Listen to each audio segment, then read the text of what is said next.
Michael Thornton stood in his backyard, surveying the space with a mental checklist running through his head. The large oak trees provided perfect shade over the newly power-washed deck, and the string lights he'd spent all morning hanging cast a warm glow that would look magical come nightfall. Everything was coming together perfectly for tomorrow's retirement party, until the sharp rap of knuckles on his fence gate cut through his moment of satisfaction. He turned to find Patricia Wilcox, the self-appointed neighborhood watchdog and president of the Meadowbrook Estates Homeowners Association, standing there with her clipboard clutched to her chest like a shield. Her salt and pepper bob was perfectly styled as always, and her thin lips were pressed into what Michael had come to recognize as her official business expression. "Mr. Thornton," she said, not bothering the pleasantries, "I've received reports that you're planning some sort of large gathering here tomorrow." Michael took a deep breath, reminding himself to stay calm. He'd lived in Meadowbrook Estates for nearly 15 years, and in that time, Patricia had evolved from merely annoying to downright tyrannical with her HOA enforcement. "That's right, Patricia. Just a small retirement party," he replied, deliberately keeping his tone light. "Is there a problem?" Patricia's eyebrows arched as she flipped through several pages on her clipboard.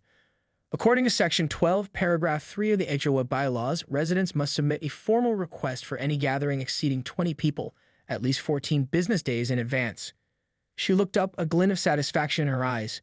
"I don't recall receiving any such request from you." Michael felt his jaw tighten. "I wasn't aware of that rule. It's just a casual backyard party for a colleague." "Not just any colleague," corrected his wife, Sarah, who had emerged from the house carrying a tray of lemonade. She set it down on the patio table and smiled warmly. "It's for Jeff Miller. He's retiring after 30 years of service." Patricia remained unmoved. "The bylaws don't make exceptions based on the guest of honor, I'm afraid. How many people are you expecting?" "About 30, Michael admitted. Patricia made a small clucking sound with her tongue. "That's well over our limit for unreported gatherings. Not to mention the parking situation. 30 cars would completely overwhelm our street, and the noise ordinances clearly state." "Everyone's carpooling," Sarah interjected. "We've already arranged it, and we plan to wrap things up by 9 o'clock. Patricia scribbled something on her clipboard. "Be that as it may, without proper approval, I'll have to issue a preliminary violation notice. The fine starts at $250 and increases to $500 if the event proceeds as planned." Michael felt heat rising to his face. The party was less than 24 hours away. Everything was ordered, people had arranged their schedules, and the guest of honor was expecting a proper send-off after 3 decades of public service. "Patricia, this is ridiculous. We've lived here for 15 years without a single violation. Can't you make an exception just this once?" he asked, struggling to keep his voice even. Patricia's expression hardened. "Rules exist for a reason, Mr. Thornton. If I make an exception for you, then everyone will expect special treatment." She tore off a bright yellow paper from her clipboard and held it out. "This is your official warning. Cancel the gathering or face the consequences." Michael stared at the paper but made no move to take it.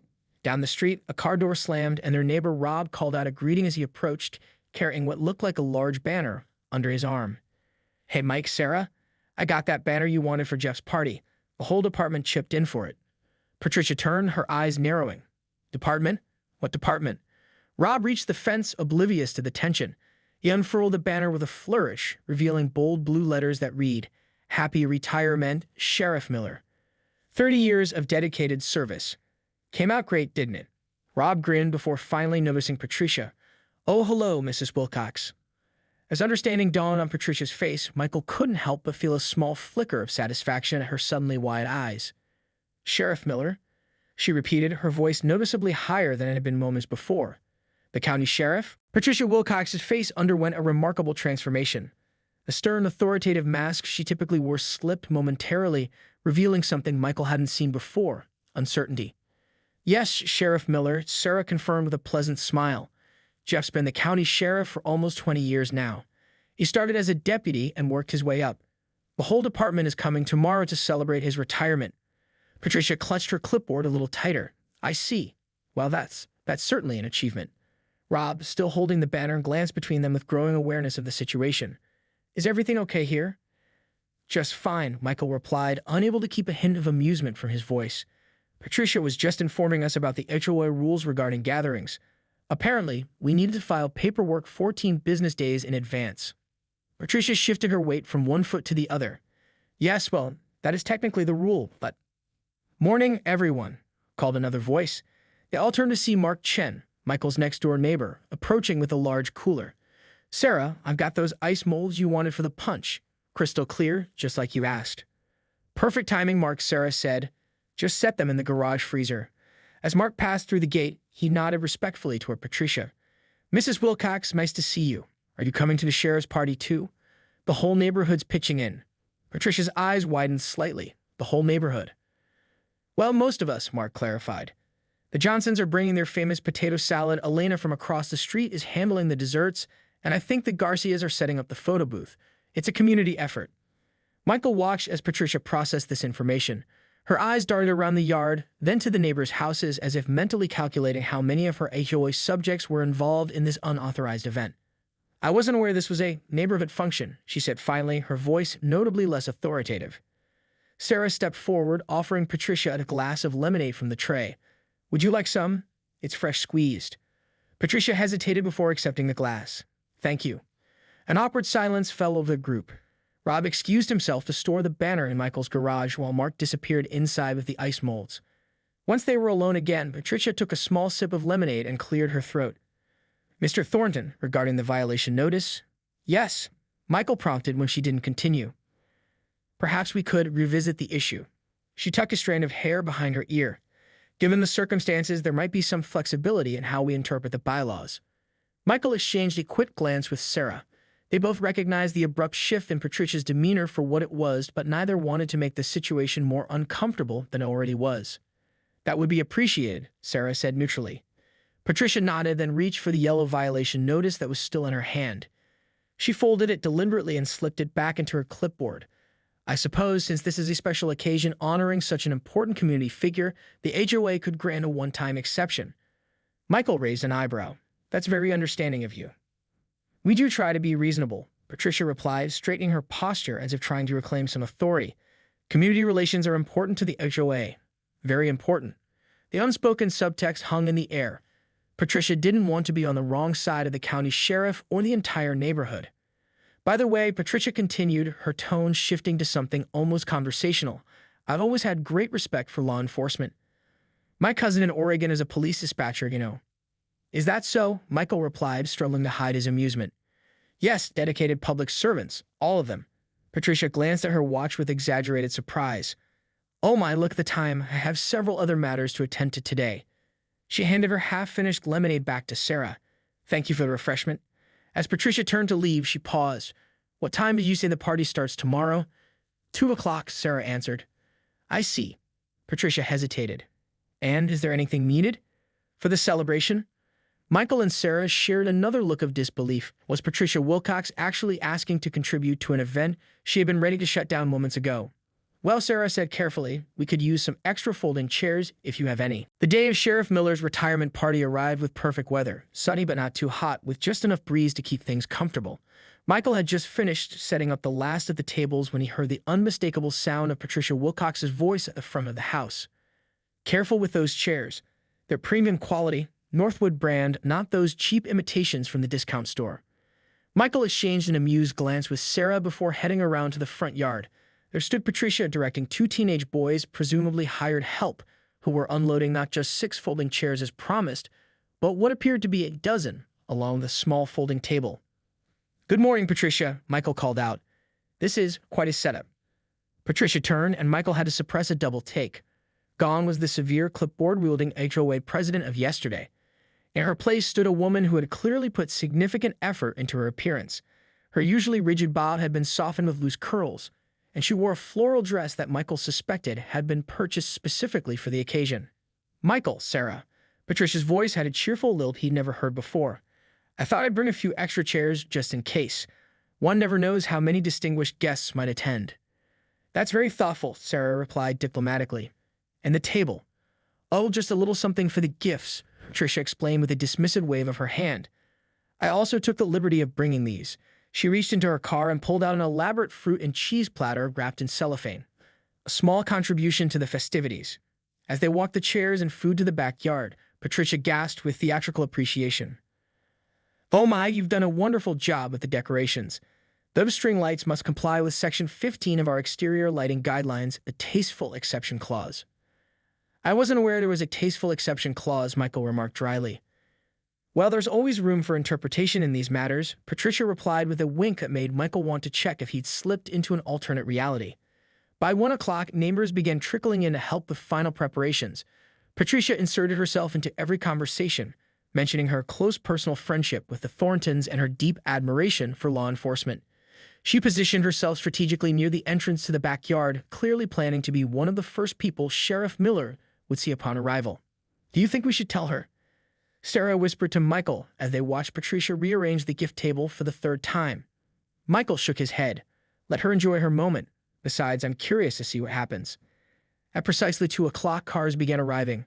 Deputies in uniform, plainclothes detectives, administrative staff from the sheriff's department all filed into the backyard carrying gifts and sharing stories about their retiring boss. Patricia greeted each one with the enthusiasm of a longtime friend, though her eyes kept darting to the gate, clearly waiting for the guest of honor. "He's here," someone called out, and a hush fell over the gathering. Sheriff Jeff Miller entered the backyard alongside his wife, Carol. Despite his imposing height and the natural authority that came from decades in law enforcement, Jeff had the kind face of someone who preferred solving problems to creating them. At 62, his hair had gone completely silver, but his posture remained military straight. What happened next would become neighborhood legend. Patricia Wilcox, who had positioned herself directly in Sheriff Miller's path, stepped forward with her hand extended. "Sheriff Miller, what an honor to meet you. I'm Patricia Wilcox, president of the Meadowbrook Estates HOA. I personally approved this wonderful celebration." A peculiar expression crossed Sheriff Miller's face, confusion, followed by recognition, and then something that looked suspiciously like amusement. "Ms. Wilcox," he said, shaking her hand. "We've met before, actually." Patricia's smile faltered slightly. "Have we? I'm sure I would remember meeting someone of your stature." "It was about 7 years ago," Sheriff Miller continued pleasantly. "You filed a noise complaint against the Garcia's quinceañera celebration. I was the responding officer who explained that the family had all the proper permits and that the noise ordinance didn't take effect until 10 p.m. Patricia's face froze, her smile now rigid. "Oh, yes. Well, procedures are important, aren't they?" "Indeed they are," Sheriff Miller agreed. "As are community relationships.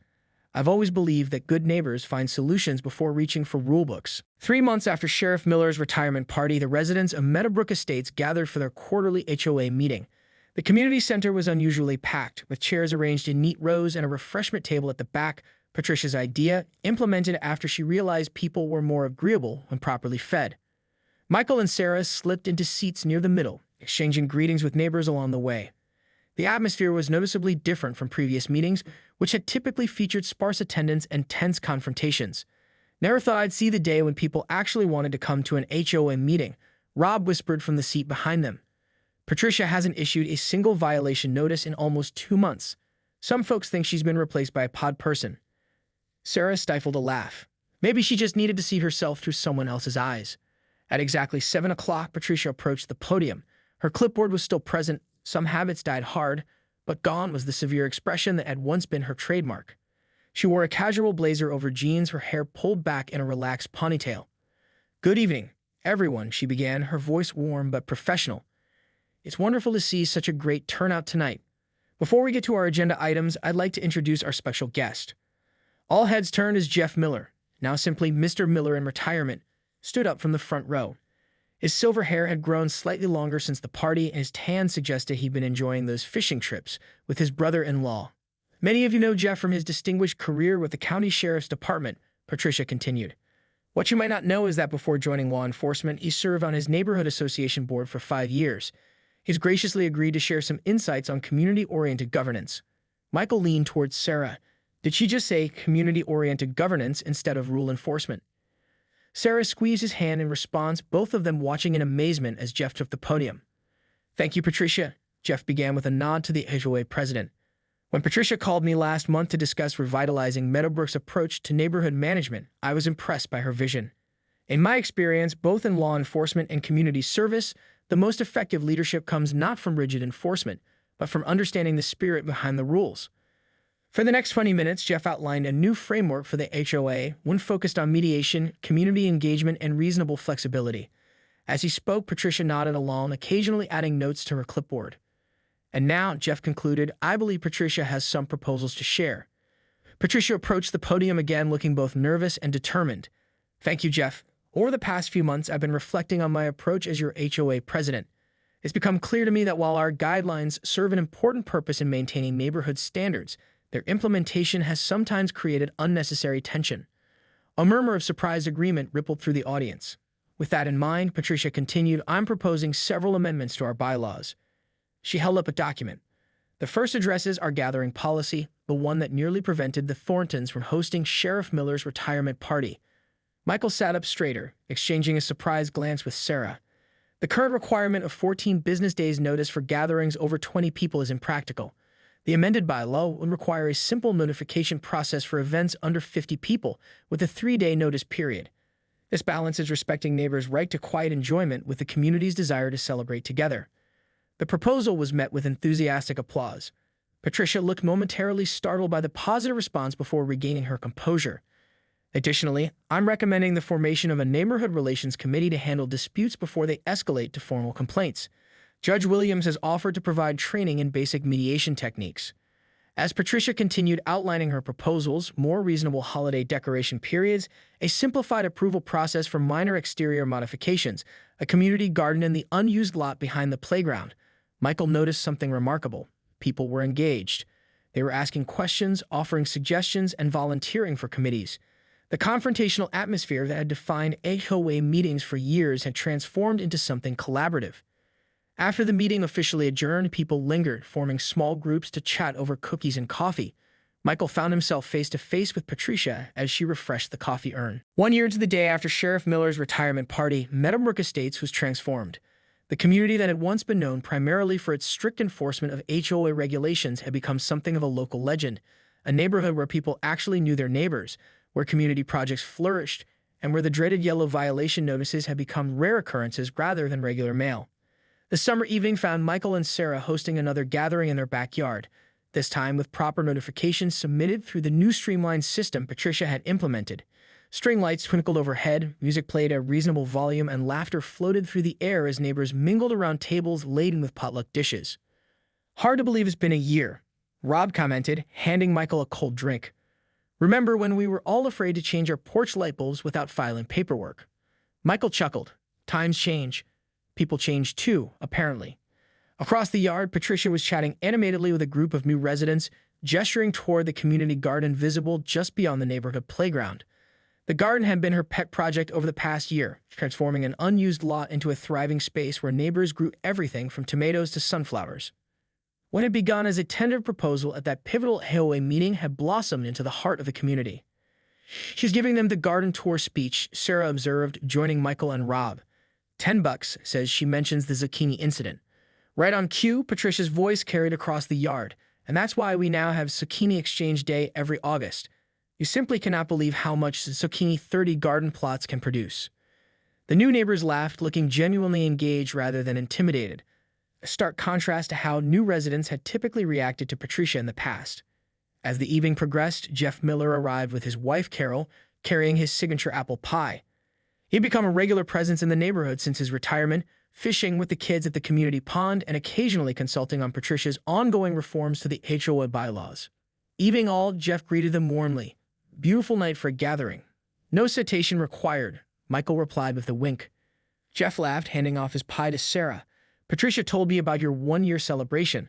Thought I should make an appearance, given my role in the neighborhood revolution. Revolution? Michael raised an eyebrow. That's what Judge Williams calls it, Jeff explained. He says he's considering writing a paper for a community governance journal. The Meadowbrook model, how one retirement party reformed an HOA. They all laughed, but there was truth behind the humor. Over the past year, other HOAs in the county had begun reaching out to Patricia for advice on creating more community-centered approaches. The woman once known derisively as HOA Karen had somehow become a local authority on neighborhood diplomacy. As the gathering hit its stride, Patricia clinked a spoon against her glass, calling for attention. The chatter gradually subsided as neighbors turned toward her. I promised to keep this brief, she began, her confidence now tempered with warmth that had been absent in the past. But I wanted to thank Michael and Sarah for hosting this evening's celebration. Applause rippled through the crowd as Michael raised his glass in acknowledgement. 1 year ago, in this very backyard, I learned an important lesson about community, Patricia continued. I came armed with a clipboard and a violation notice. She paused as knowing laughter spread among the longtime residents and left with a new perspective. Thank you all for your patience as I've worked to become a better neighbor and a more effective HOA president. She raised her glass. To Meadowbrook Estates, not just a subdivision on a map, but a true community of people who care about each other. To Meadowbrook, the guest echoed, glasses clinking. As the toast concluded, Patricia made her way through the crowd toward Michael and Sarah. Lovely speech, Sarah told her sincerely. Not too long, Patricia asked, revealing a hint of the perfectionist who still dwelled beneath her more relaxed exterior. Just right, Michael assured her. Patricia nodded, satisfied. I've been meaning to tell you both. The County Community Association awarded Meadowbrook their annual Neighborhood Improvement Grant. We'll be able to add those playground upgrades and the gazebo by the pond. That's fantastic, Sarah exclaimed. How did you manage that? A smile played at the corners of Patricia's mouth. It seems our neighborhood transformation has attracted some attention. The grant committee was particularly impressed by our conflict resolution program and community engagement statistics.